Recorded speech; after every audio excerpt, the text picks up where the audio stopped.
I only need 2 minutes on that. I can't do that. Keep missing. I hate to say it, but that's a brilliant example of how deep a topic that is, isn't it? If you can Really hit someone like that. It consumed me, that. I didn't even feel it coming on. I couldn't. If I felt it coming on, I could have switched the subject a bit. Because I saw it coming on. I just saw it. It was literally like being there again. Yeah, it's horrible, isn't it? Hi, I'm Dr. Sab Cohen-Hatton. I'm a neuroscientist specialising in animal and human learning mechanisms. And I'm Jamie Penrith. I'm a canine predatory behaviour specialist and a former police dog handler. And I'm Danny Wells. I'm a dog trainer and I specialise in unwanted behaviour. Every week we sit down to talk about the latest research in canine psychology. And more importantly, how you can apply it to your own dog to get to know them a little bit better. Welcome to the Dog Scholar.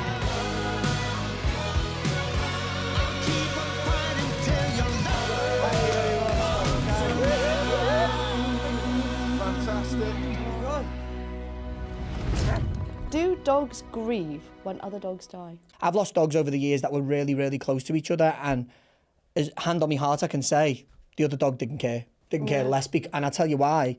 Because as upset as I was, I pulled my socks up and I carried on with the same routine that I've always done with my dogs, and it was like nothing ever happened at all. That's my perception of it. What about you, Jamie? I think there'll be 1,000,001 people that disagree, you know, with you and with me, because we'll share a pretty sort of like similar. It's an emotive topic. It's a coping strategy for people. It's an emotive topic, and you're going to elicit emotions in people where we want to see that. You know, I want to think that my dog has got the capacity to grieve the loss of another one.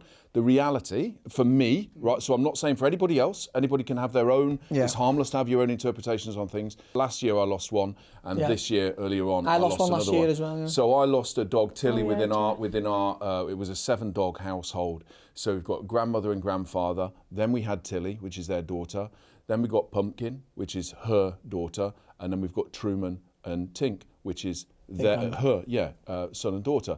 So you're moving a key part of that family structure. So you've got the social bond in there. You've got the familial significance of her within the shared it. genetics. And you've got the interaction that she's had in bringing up certainly the two, her own pup and the two younger pups. Very influential on personality. Very matriarch, brilliant lessons caught on camera, etc., etc., etc. Did their behaviour change in the slightest when she'd gone? I would guess no. Well, nothing. One study that I found for this episode, you will be pleased to know, set out to look at this question precisely. And they used something called the morning dog questionnaire. Now, morning as in, like, you know, you're What sad. did the dogs answer? Yeah, not the time of the day. Like, again, it was definitely the scientists filling it out and not the dogs. Yeah. And Shelley the poodle said. Woof. Yeah. But they did this on people that had multiple dog households, and one of the dogs had died. So they were surveying the owners to see what behaviours the dogs displayed during that time.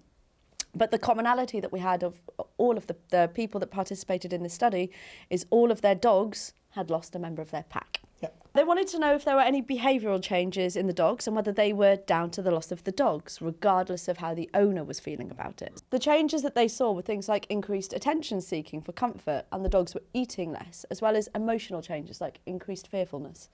So there were definitely behavioural changes. The better the dogs got on, the closer the dogs were, the more pronounced the changes were. Although I've got to stress, it was the quality of the relationship between the dogs that made a difference, not the length of time the dogs had lived together. So if they had a good relationship, if they were close, then the grief-like responses were more pronounced. Now, social animals tend to cooperate anyway, and they can synchronise their behaviours when they live together. Yeah. So they eat together and they play together and they sleep together. So the loss of one can disrupt the routine. So what we're seeing and perceiving as grief could be because their routine has been disrupted and they're stressed. That's what I would suggest, because, you know, in the previous podcast we talked about someone asked the question about the dog changing its behaviour when a child was added. When you take away one or you add one, you can get the same sort of responses. Yeah. And it could also be due to the loss of an attachment figure, because they've lost that dog that they were attached to. They were bonded, and we know that dogs can bond because we've looked at their brain chemistry and we see the release of oxytocin, which has been implicated in things like love and bonding and trust. So we know that dogs can get attached to another dog or another person. But it could be a response to the change of behaviour in the owner, because the owner's I would suggest that. Yeah, so they could be responding to that. Have we got any evidence to suggest that the dog is even aware of its mortality and that there is an expiry date on it? Nope. So we can't really say they understand what's happening. Nope. For that. So what I would say is they're more likely to just be responding to a change in their environment. And, you know, not a lot of people know that when you add a second dog to a household, you're supposed to spend individual time with each dog and have the dog more bond with you and look to you for guidance. Yeah. But most households don't do it. It's dogs together from the start. So when one's missing, there's a big hole missing in the other dog's life. Yeah, absolutely. Just playing devil's advocate. If you believed that your dog was grieving, so you were kind of humanising your dog, you'd expect to see more grief responses, wouldn't you? Interestingly, there wasn't a link between people who tended to humanise their dog and the grief responses in their dog. So that bit was separate. So it doesn't look like they're just projecting their human grief onto the dogs. We feel better when others can relate to what we're going through. So seeing that in the dog would give some sort of comfort that you know, oh, I'm not alone. I'm not alone in this pain. We're feeling this together. Yeah. But I think it's very important to rationalise that, because as a dog owner, I personally, it's an individual choice for everyone. It's your dog, and it's, you know, how you interact is your business. But I don't want, if I can prevent others from going through a pain that I'm going through, I will do everything I can in my best efforts to stop that from happening. And with me dogs, that's exactly what I did. Losing Brody was my main dog. I've talked about him before. He's in the 100 best Malinois in Europe book. He was just that, you know, everyone has that one dog that you're never gonna forget. It's just, there's nothing can replace it, and that was Brody. I swear to God, I was borderline suicidal for nearly 2 years when I lost that dog. I was absolutely mortified. But you know what I did? I sobbed my heart out in the bedroom, pulled my socks up, and I had Flint with him at the time, and I took Flint for a walk, and Flint didn't care. Flint was just playing retrieve games like he normally does, come back in. His routine never changed. And then when I put him away, I went back upstairs and fucking him. You know what I mean? Yeah, My point so is... So did Flint grieve? No, I never seen any. He didn't change. If anything, he looked more giddy. He looked more... But you were in a Because he got full situation where you'd be attention. prone to be able to think, I'm grieving, therefore I can see but I grieving think him. just for my job, just because of my job, I rationalised it. And to be honest, it became a bit of a coping strategy to rationalise it. But it made me, do you know, it also made me envious of Flint. It really did. I remember thinking, I'm going through this absolute god-awful pain, and he doesn't have a clue what's going on. He's just thinking, He's just "Where's like, my ball?" I'm playing ball. I'm doing it. But that goes to show how good an environment that you'd given him, because you acknowledge the structure, you maintain the structure, so he didn't experience the same loss. Being strong is hard, though. It is hard. It's very hard. It's a lot of pressure, whether you're grieving a loss of somebody, or even if you're grieving the loss of a dog. Trying to be strong and doing those strategies that you're talking about, it is still tough. And it could be some form of really primitive cross-species empathy that the dogs are experiencing. It could. They've lived with humans for thousands of years, so it's more than possible, given how we've evolved together in really close social groups, that could be the case. But equally, think about the cognitive capacity of a dog. It's the equivalent to about a 2 to 3 year old. For me, it's more likely to be a response to different behavioural changes. Whether that's loss of an attachment figure because of they were bonded to the dog, or because of something that's changed in the household. And that's to be respected equally as grief. A struggle is a struggle, regardless whether it comes from grief or a change of environment. Our job as dog owners, in my opinion, is to be there. What a powerful thing that we possess to be able to alleviate that sort of life's pressure off another species. Imagine you, like, it's literally having the power. You've just lost your mum. You're okay. I am okay. Imagine having that power, being able to take people's pain away. And that's what you've got with your dog if you approach things sensibly, And like Jamie said, a lot of people will disagree and say the dogs are grieving, but... Different people have different interpretations of grief anyway, don't they? People grieve in different ways. It's a different journey for everybody. And so it's quite difficult, I think, to be able to stipulate what constitutes grief in another animal, when it's really quite difficult to say... to give absolutes in our own. And I don't think there's anything wrong with people thinking, yeah, I do grieve, or my dog does grieve, like I say. But it is a huge, what you're asking, and when you said the awareness of its own mortality, for a dog to be able to think, I am living, my life will come to an end. Once that life comes to an end, all that I know will cease to be, and then to be able to transfer that onto members of my social group and to think they are living, they will come to an end, such and such. If that were the case, then ways in which I did things would surely be very, very different and not so living in the moment. There can be a problem. If your child was grieving, you would comfort them and it's going to be okay and this kind of thing. You apply that same attitude to a dog and you're going to perpetuate a problem. So That's where the problem lies. If you're pouring your heart into your dog and your dog's already going through its own version of things are changing here and I'm not comfortable with it, you are massively perpetuating a problem that's in your dog. And this is where you're going to go, the dog's died and my dog's behaviour has gone, I can't control the dog, they're lashing out, they're threatening, being destructive when I leave the house, and it's all because the dog died. This is where the problem I see as a working dog trainer, and I'm sure you've seen it before as well, Jamie. Just as a final, with a child, not only is a child, depending on their age, Yeah. but is a child is capable of understanding their own mortality or a concept of their own mortality, but equally we can verbalise, rationalise, we can reduce that grief feeling, we can explain it away to a child, which is something that we can't do to a dog. And I think we also inoculate the stress around grief for children. We don't go, yeah, they're dead, it's okay. We go, Nanny's in heaven now. Nanny's in heaven with Grandad. Oh, are they? Yeah, okay. And then as they get a bit older, yeah, you're not really going to see Nanny no more, mate, because, you know, they're in heaven. And then it morphs into, you know, death's a part of life, and you know it's inevitable. It's nothing to be fearful of. And then, but eventually, you're just dead. You don't just hit them with it. You inoculate the stress around the subject for a long period of time, preparing them for it. Yeah, gradual exposure. I mean, you know, the understanding of the concept of death is something that's challenging even for humans, isn't it? You're right. You know, you wouldn't necessarily know that as a 2 to 3 year old child if we're comparing the canine mind to that. But what we definitely have seen in dogs is evidence of a response to that loss. There's no doubt they can experience a negative feeling in relation to that, which would explain some of the behavioural changes.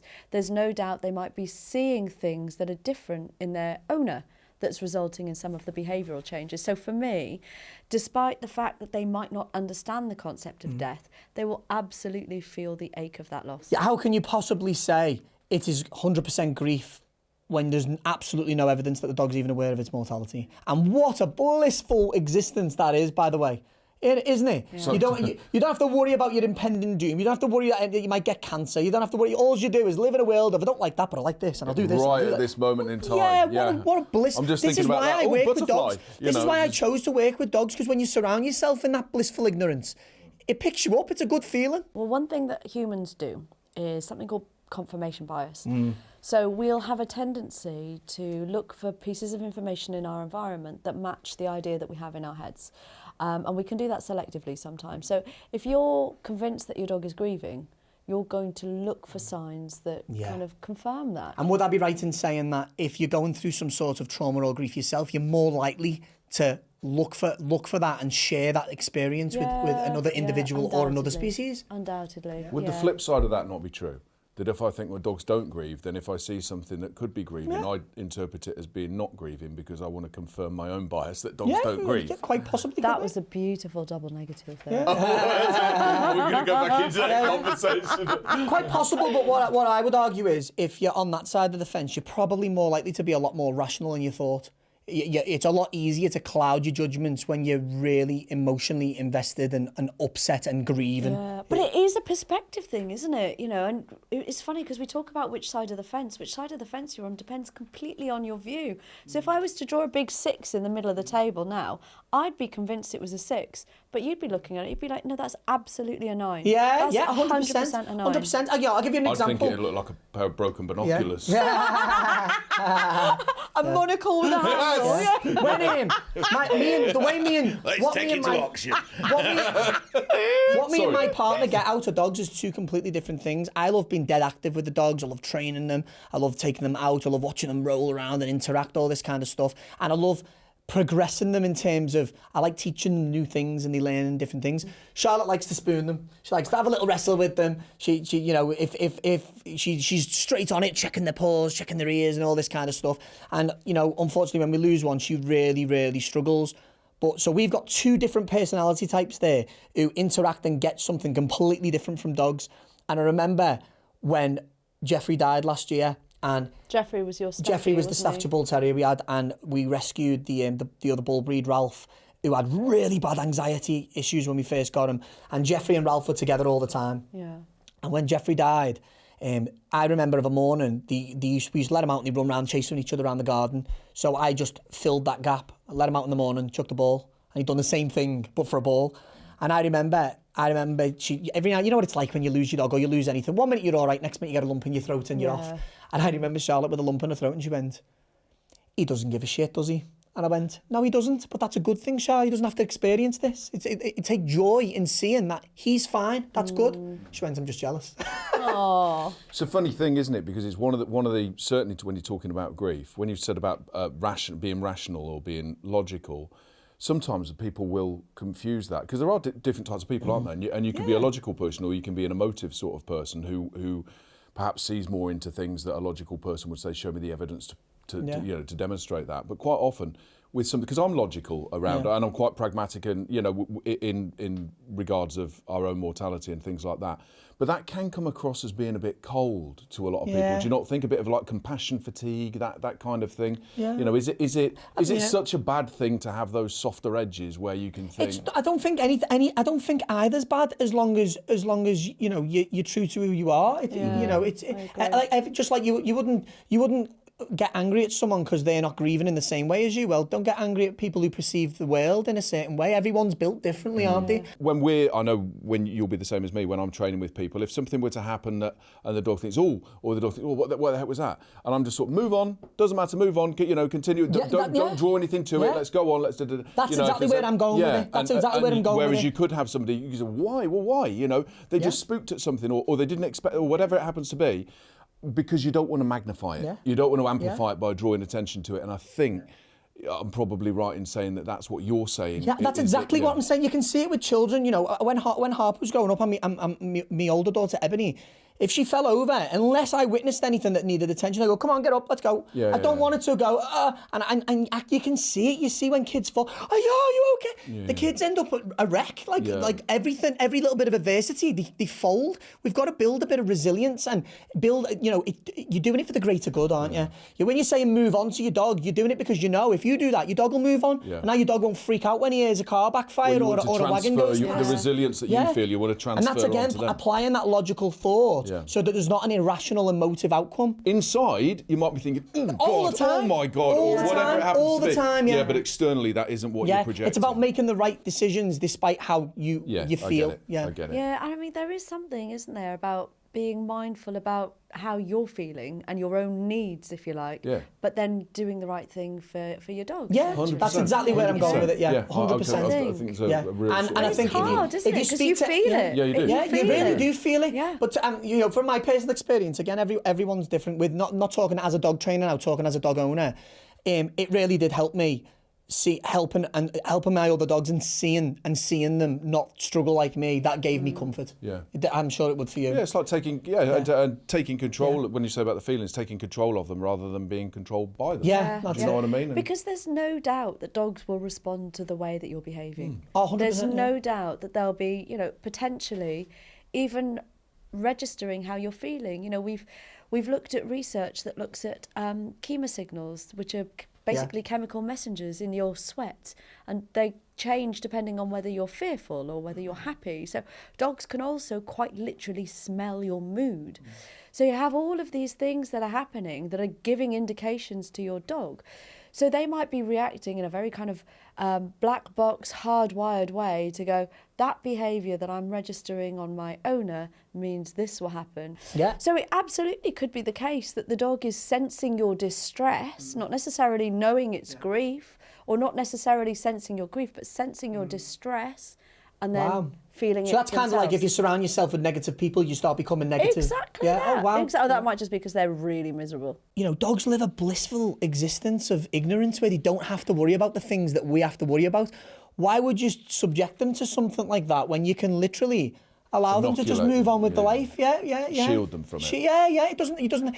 If we all didn't have to go through grief or sickness or any of that, wouldn't that be great? Wouldn't that be great? But it's a part of life for us. And if it doesn't have to be a part of a life for a different species, let them enjoy that. Don't subject them to the bollocks that we have to deal with. Do you know what I mean? So would you? I mean, I would say, and I'm guessing from what you say, you would agree with it. I'm not sure, Sab, but would you say that there's no real value? I wouldn't say there's value in that. No. I wouldn't say there's value. I think the value you would get is feeling at ease yourself. I think it would be...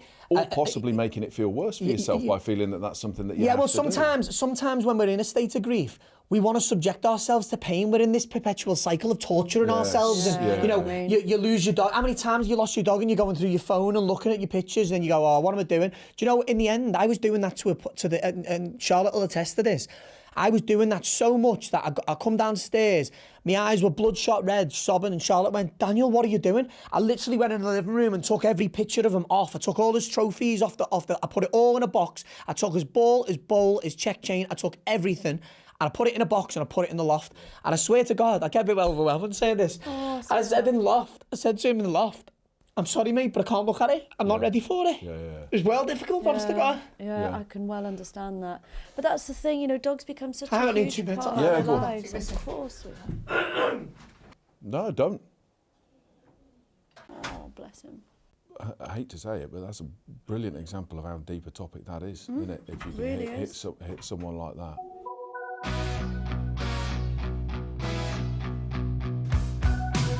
I had to clear everything out the house because I was in this perpetual cycle of torturing myself.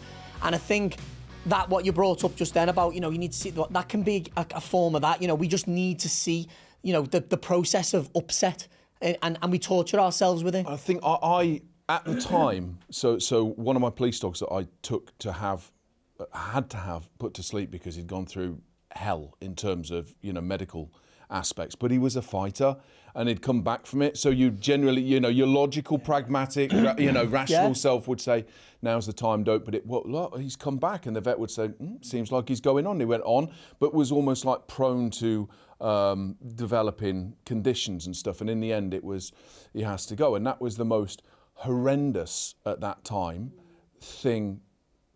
loss that I'd experienced. And I think as a defense mechanism, logic, pragmatism, detachment, I suppose, a bit of an emotional detachment, kicked in to say, don't put yourself through that again with regards to a dog. Yeah, and when I lost, I've lost several dogs, but dogs since then, and I'm sure you'd agree with this, and you'll probably agree with this as well, Sam, and I'm sure that there are millions of people with dogs who have lost dogs who could agree with this, that it might not be at that moment in time that it hits, but a few days later. So you can be rational, you can be logical, you can be, well, it's got to do it. It's for the greater good, you know, with my nice utilitarian outlook or whatever.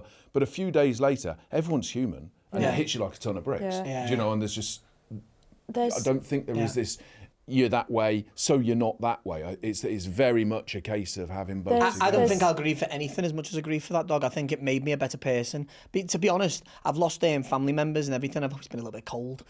But when I lost that dog, I kind of was aware that, you know what, I've got from that dog more, the biggest life lesson. I can now empathise with people in a state of grief, because I never really had that. I remember, like, you know, Nan's and Grandad's funerals, being a bit upset, but being like, fucking hell, you know, pull your socks up, you'll be all right. And after that, I didn't really have the ability to empathise with that, but now, God, I'd do anything not to have anyone go through what I went through when I lost that bloody dog, honest to God. Sometimes I think people don't acknowledge just how tightly bonded you can become with a dog. There's some really interesting research that's shown how tight that emotional bond can be, and that the attachment that you experience. You know about tight emotional bonds. Absolutely. My dog Menace, for those listeners that don't know, I experienced homelessness when I was a teenager. I spent the best part of 2 and a bit years rough sleeping on and off. And I had a dog called Menace. He was a stray dog and I was a stray girl, so it kind of worked. And he lived with me during that period, and he was literally the only social and emotional connection I had at a time when I was otherwise completely shut off from the rest of the world, completely isolated. And when I recovered from homelessness, because it is a recovery, when I survived it, he was with me. He was with me when I had my first secure accommodation. He was with me when I then had my first house. He was with me when I had my daughter, and he died about 14, a really old dog. It was really sad. He was super old, super arthritic, you know. You know what they get like when they're really age. But he got hit by a car. Someone hit him and he'd escaped. Someone hit him and just drove off, left him on the side of the road. And he died in my arms in the car on the way to the vet. And it was the most painful, heartbreaking thing just to see him slipping away from you and like his eyes closing and you just know they're not going to open again. Yeah. I swear to you, I didn't speak to anyone for a week. I was not interested. There was nothing you could have done to comfort me at that point in time. And I think that there might be people that have experienced losing a dog and felt bad about how bad they felt. And you really shouldn't, because the bonds that you experience can be as close as any human attachment figure you have. I had that sense of guilt, like, I have not grieved like this for me family members. What is going on? And it took a good few years for me to just accept, you know what? Fuck the narrative. Grief is grief. Whether you're grieving for a loved one or a hamster, if you can't help how your body responds to that, and you know what, all grief should be respected equally. Do you know some of the comments I had on my Facebook? There was some nasty people on there, but some of them are like, just a dog. I hate that. How many times do you hear that? It's just a dog. It's never just a dog. It's not just a dog at all. That was a cat person. Yeah. Clearly. The thing is, it might be it's just a hamster, it's just a fish, it's just a bird, it's just a whatever, you know. It's just a nothing. It's because it's something to you. Right. Whatever it is to that person. Yeah. And then you start thinking to yourself, that is a life, that's a life. It's still a life. Why is one life it more insignificant than another? Exactly. Do you know what I mean? Just a father, and is it? again, Or just a daughter, this is the everyone's personal evolution, you know, everyone's growth, and before that, as you know, a youngster, I would not have thought of the world like that. I probably would have said, "Oh, it's just a hamster, it's just a fish." But you know, a life is a life, and we can't judge anyone for how they grieve because sometimes it catches you off guard. It really and I don't think does. there's anything, you know, on that. I don't think there's anything wrong whatsoever in allowing people or respecting people's beliefs, or you know, it's not a mocking 100%. thing. We may think, well, we look at it more rationally. If somebody thinks, you know what, my dog grieves, I do believe that my dog can feel grief. There is scientific support as well to say that my dog can. If it gives you comfort. Good for you. 100%. Yeah. Well, do you know what? There are things that people can do practically when they're experiencing the loss of a dog, particularly if it's a dog that they're close to, and particularly if they're in a multi-dog household. And we'll be back with some really good practical advice and some listener questions after the break.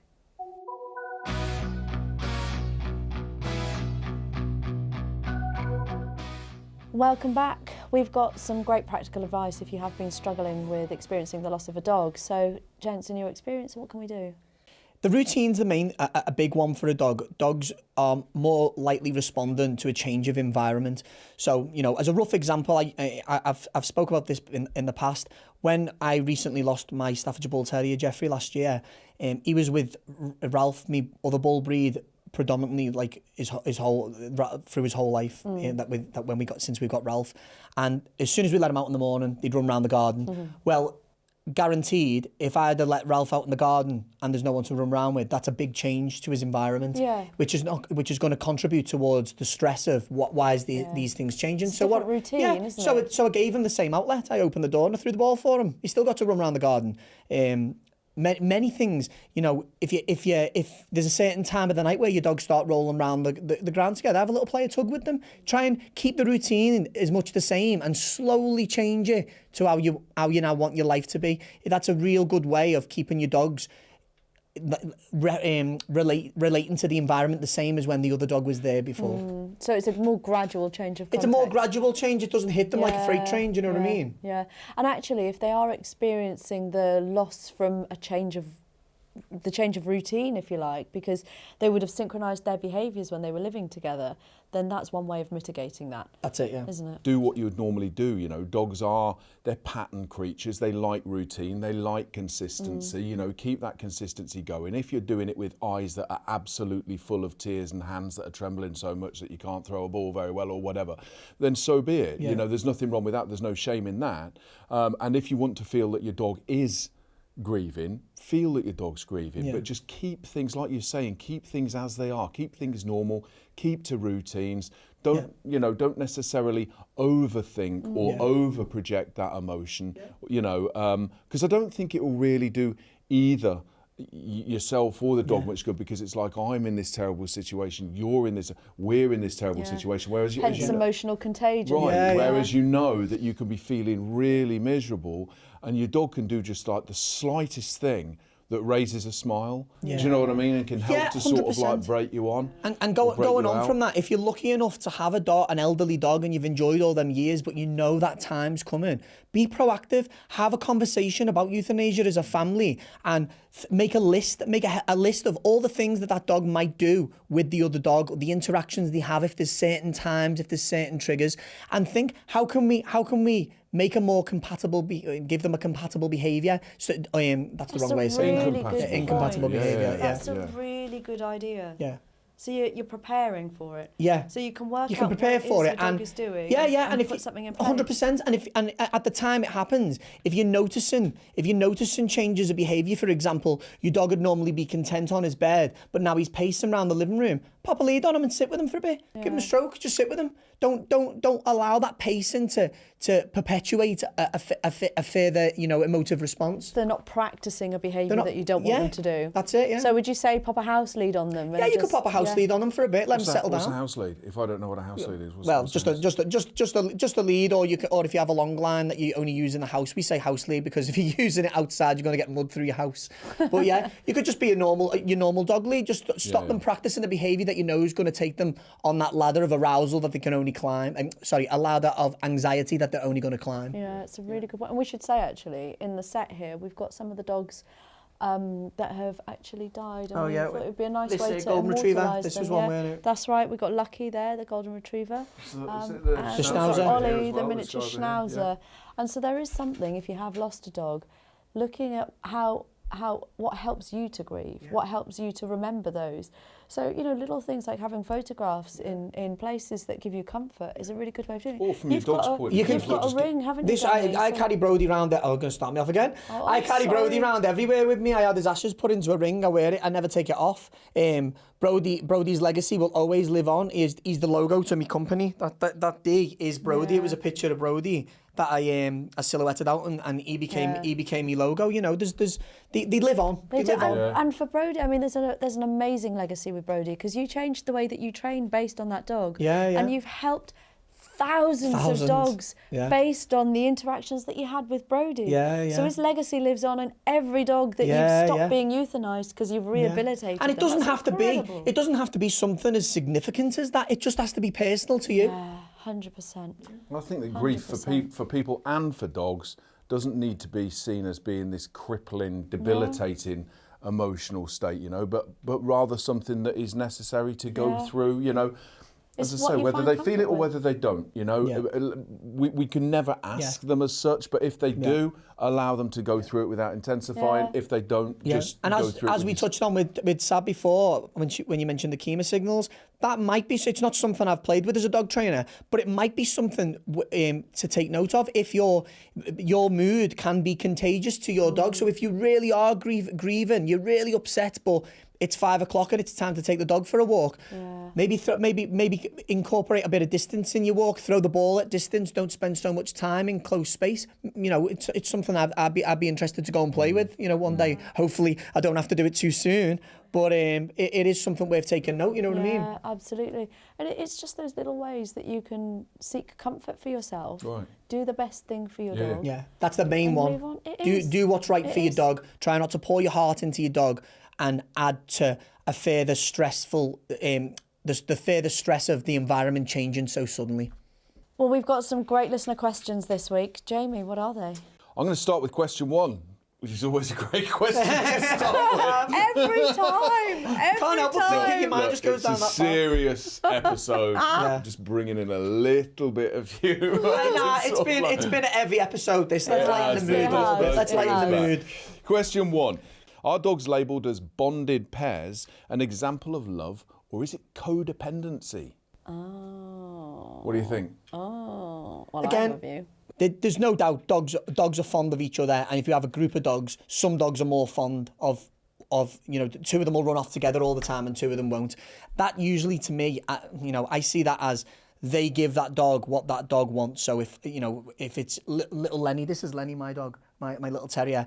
Ralph runs around the garden with him because he'll jump on his back and roll around and play with him all the time. Whereas Flint, my Labrador, he's very aloof. Flint runs around the garden, sniffing the air, looking for pheasants and ducks and everything else that might be there. So Ralph doesn't really bother with Flint because he doesn't give him anything. Whereas Lenny will chase him round, and then he can chase Lenny round, and then they'll roll round. So one might say, oh, he loves him more, but I think they mutually share the same interests in the same way that we might pick a friend because or we might be drawn towards another person because they share same interests. And no doubt that the more they're involved in that sort of interaction, then the closer they become.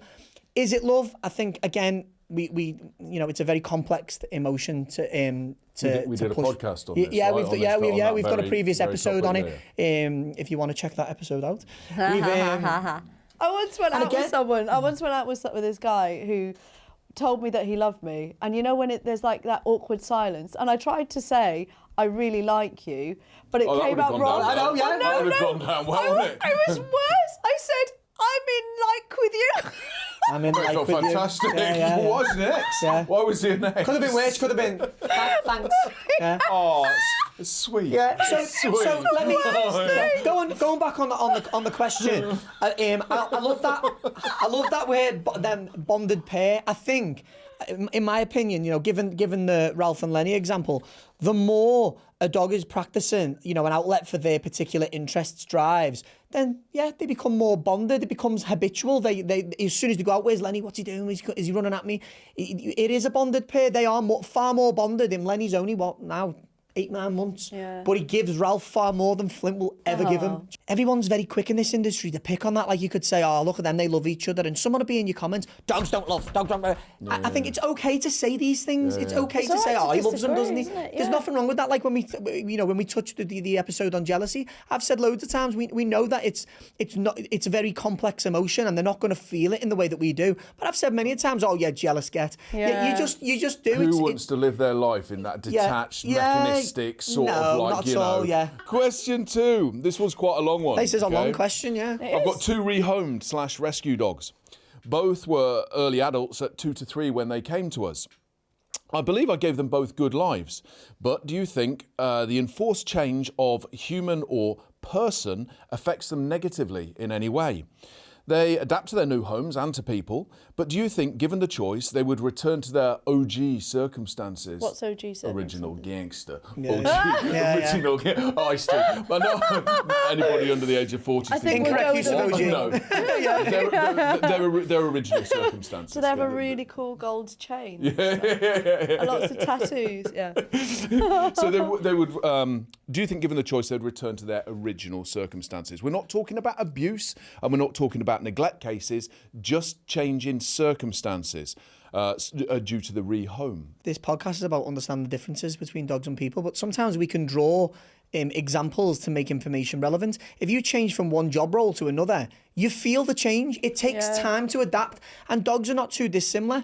You have to make allowances and allow them to change, and dogs are usually a product of their environment. So you might find it depends how long the change is happened for. If they've been in an environment for 12 months, but 5 years in this environment, well, this is they're known now. If you've just taken them and you're talking 2 weeks and you take them back, they'll probably revert to being a product of that environment. So it sounds like this person's speaking something similar to that, where they're saying it isn't a neglect case, it isn't an abuse case, they've just been taken and brought into this home. Is it the right thing to do? Will it negatively affect them? I guess it's a grief question, actually, isn't it? It's do the dogs grieve that change of person? No, I think like us, they adapt and overcome. I think so. I think so. Things they live change. Again, they live in the now. Yeah. You live in the now. Your dog's not sat there going, oh, do you remember when I was in Romania, the weather was much better?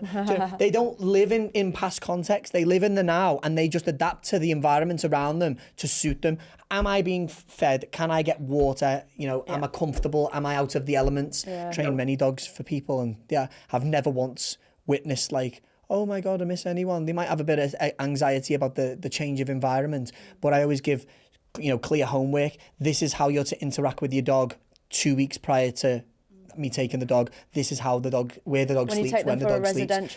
So I mimic what they're mimicking what I'm gonna give to make that transition much easier and less stressful. If If you take a dog from an environment where they have complete freedom and they roam around 4 acres of land, and you put them in a crate for 24 hours, then they're going to stress. Yeah, do you know what I mean? absolutely. Which I would never advise to do. So yeah, I don't think there's many dogs that you'd take from a rescue centre environment and bring into a loving home environment that would pine the previous environment that they were in. You know. Yeah. Right. What about dog icks? What about dog We have a icks? few dog icks. We've got a bit light-hearted now. Give me some icks. Okay. Ick me. With your Witham stick. With them. Oh God. We've got Christy from Newton Butts, which I believe is not too far from where we are now. There are no bad dogs, just bad owners. That's a big ick. That's a big ick for me. I'm properly icked out and right now. I'm pretty sure that at least 50% of the audience watching this podcast will be led to believe that. But contrary to popular belief, genetics matter. You can do everything right by your dog, but genetically your dog might just be a bit more anxious. Your dog might become reactive. Your dog, you know, your terrier might want to aggress towards small fluffies. Your leeches might want to run off and chase rabbits or predate. You know, just because. And again, controversially, bullies. Remember what they were originally bred for. They can show raised levels of aggression towards dogs, and sometimes people, just like any other dog. Just because that happens does not mean that the owner is a bad dog owner. Genetics matter. What would you say, guys? But also, it depends on your definition of bad, doesn't it? If the dog is doing what it's genetically predisposed to do, who are we to tell them that that's bad? It might be maladaptive It's in bad the environment for our that society. it's in. It's maladaptive for the environment that it's living in. Therefore, it needs to be dealt with. Yeah. But does that necessarily make it bad because it's This being what it's This being? is the most common comment that frustrates me on any of my social media platforms. You're properly icked out right now. I can tell. I'm pissed off, right? So I deal a lot with human aggressive dogs, and when the owner brings that dog to us, I put before and after videos of the initial assessments, and then I post regular progress videos, and it absolutely mortifies me, the amount of comments of owners, typical owners, it's never the dog, always the people, and I'm like, then people have gone out their way to travel, sometimes from the top of Scotland right down to London to come and see me, made an effort, booked time off work, paid to put the time in to rectify this dog. How in God's green earth are these bad dog owners? They're absolutely not. They haven't done anything. And I'll get rid of another myth as well. I've never, ever, ever had a dog come to me that has started to aggress on people because it's been abused. I've never seen that. Every dog, without fail, I can't think of one exception that has come to me for they've started biting people is absolutely spoilt rotten. They've got owners that absolutely love them to bits. You know, they get everything they want. Everything's on a plate. It's never happened. Just so listening to what you said there, just to clarify that. So what you're not saying is that dogs that are abused cannot then become aggressive. What you're saying is that the dogs that you've got who've come to you haven't been abused. They may still have aggression Any dog, issues, just but like any person, can become aggressive. Yeah. But what I'm saying is, they're not abused dogs that people are bringing to you. They're it's love not dogs. abused dogs that are typically aggressive. It's dogs that are in loving homes. Yeah. It's because, going back to this, it's not the owners. Genetics matter, and dogs will raise levels of aggression to communicate. You'll see it all the time. You know, with your dogs running around, one of them once sort of had enough. Oh, okay. Yeah. I'll leave. I'll leave that base. Well, I only say Sabs because they've been running around. Yeah, we've got the dogs in the studio. Yeah, we've got the dogs in the studio. Who let them out? Yeah. Woof, Who? woof, woof. Cheap, innit? Cheap. Something for the people at home. Yeah. So when a dog's aggressing, it's a normal canine response. Producer Will just told me that Jimmy just kicked Luther off the sofa as we were saying that. That's amazing. That's amazing. So let me bring it back down to, when dogs aggress, it's not bad. It's just not acceptable in a human society. Dogs will aggress. If a dog can't say, listen, I'm feeling a little bit scared, can you give me space? So they go, ugh. And if you go, whoa, they go, okay, that works. Yeah. I'll use that again. Then you'll get someone who goes, whoa, he's growling. So now they raise that aggressive response and they go, oh, friggin' hell, he's getting a bit worse there. And they go, oh, that creates more space. I'll do that. And now they're on this cycle of it getting worse and worse and worse. Yeah. Likewise, some dogs, just like us, you're sitting too close to me, piss off. It can come from nowhere. You start leaving your dog with loads of freedom. He jumps on the couch and now you go, come on, get off. I'm comfortable. We've just got to learn how to communicate with our dogs a little bit better. And I would just say on that as well is that we've got this sort of there's no bad dogs. society has created this Disneyfied view Yeah. of what a companion Ooh, I like animal that should. Do you word. like I it? do, yeah. What about Yeah, yeah, I love Disneyfication that. funnel? Yeah, yeah. Sometimes they go Yeah. down a Disneyfication Oh. funnel. Yeah. Got a bag of them. Disneyfication Got a bag of funnel them. or tunnel? No funnel. Yeah, yeah. No funnel. Yeah. Squeeze them in. You're actually putting them 'Cause it's down into that. squeezed. It's a lot harder into with that bracky dogs. flask. Yeah. Putting them down. But society had, in all seriousness, there is this sort of like ideal that is perpetuated in the media, that is perpetuated, Yeah. to say that dogs need to be a certain way, rather than accepting they are animals. Yeah. You do have different variations within individuals, and sometimes they don't. And when you start to view them as children, it becomes very startling when you see these Yeah. sorts of behaviours. Yeah. We love questions here on The Dog Scholar, so please carry on sending them in. And Jamie, if someone would like to, how can they get in touch? At Dog Scholar Podcast on social media, if you want to get in contact with us, there is our @. Also, you can email us using podcast@thedogscholar.com. I almost forgot it myself. That's all we got time for this week. We hope you enjoyed it. If you did, please share it with a friend. And if they don't like it, maybe the dogs won't. And finally, over to Danny for the final thought. Dogs live in a blissful world of ignorance. They're not really aware of their own mortality, so let's keep it that way. Don't displace your emotions on your dog and think what's best for them. Here, here. Sound. Nice one. See you next week. Your love.